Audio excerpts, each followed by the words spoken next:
बहुत समय पहले सोनगरा नाम के एक छोटे से गांव में अजीब घटनाएं घटने लगी थीं। रात के समय अचानक हवाओं में सरसराहट और डरावनी आवाजें सुनाई देती थीं। गांव के लोग डरे हुए रहते थे। बच्चों को शाम ढलते ही घरों में बंद कर लिया जाता था। कोई नहीं जानता था कि यह सब किस कारण हो रहा है। अरे मित्र, क्या तुम्हें रात में अजीब चीखने की आवाज आई थी? लगता है जैसे कोई महिला बहुत जोर से रो रही हो। हाँ सोमाशु, मैं भी डरा हुआ हूँ। माँ ने मुझे बताया कि बरगद के पेड़ के पास मत जाना, वहां कुछ भूत प्रेत हैं। धीरे धीरे गांव में अफवाह फैल गई कि गांव के बाहर बड़के बरगद के पेड़ पर एक चुड़ैल का वास है। रात में जो चीखें सुनाई देती हैं वह उसी की होती हैं।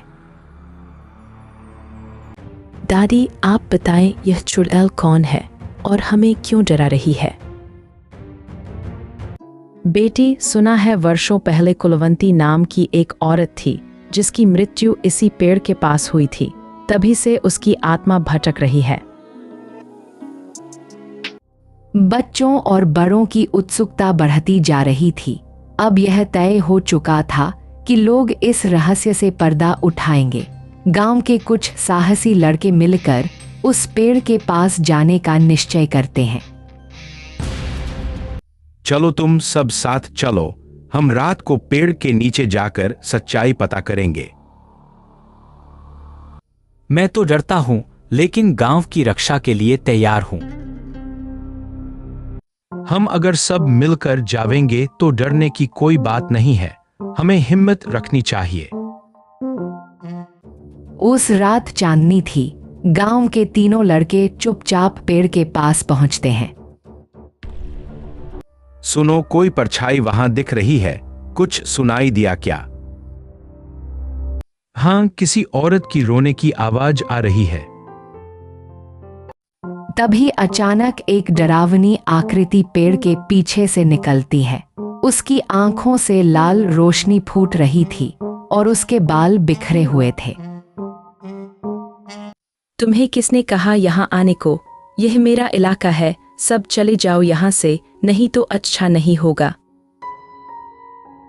हमें माफ कर दो, हम सिर्फ जानना चाहते थे कि यहाँ क्या होता है।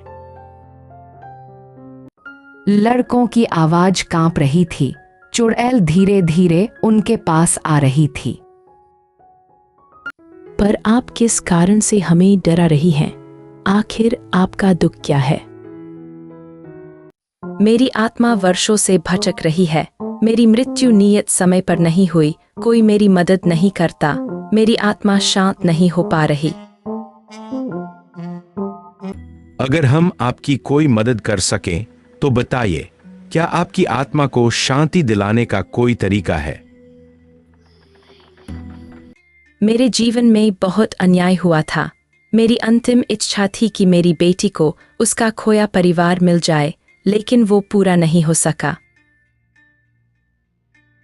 चुड़ैल दीदी, आपकी बेटी का नाम क्या है? हो सकता है हम उसकी तलाश कर सके। मेरी बेटी का नाम राजेश्वरी है। अगर उसे उसका परिवार मिल जाए तो मेरी आत्मा मुक्त हो जाएगी। गांव के बच्चों और बड़ों ने मिलकर राजेश्वरी की तलाश शुरू की।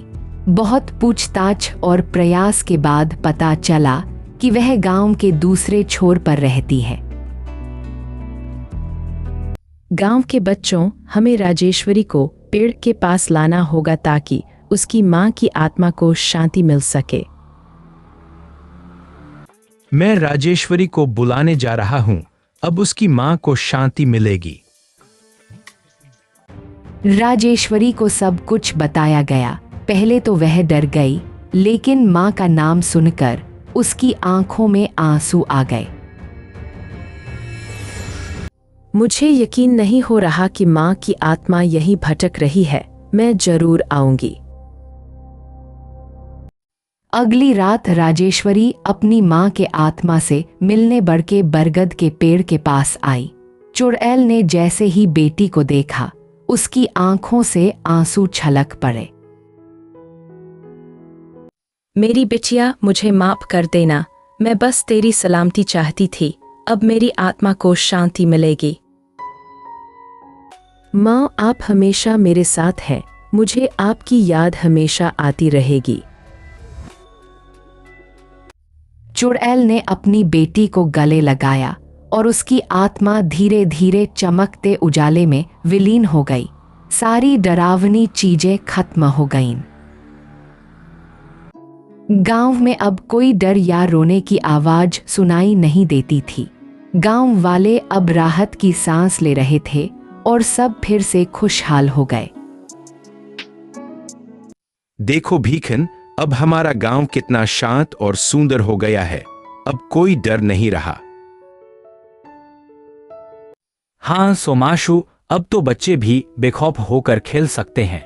इन सब के पीछे हमारी एकजुटता थी।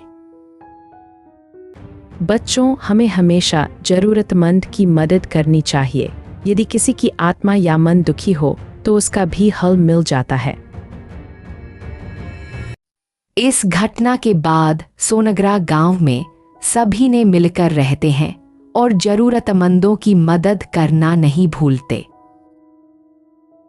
कहानी से हमें यही सीख मिलती है कि डर को समझदारी और मिलजुल कर प्रेम के साथ दूर किया जा सकता है।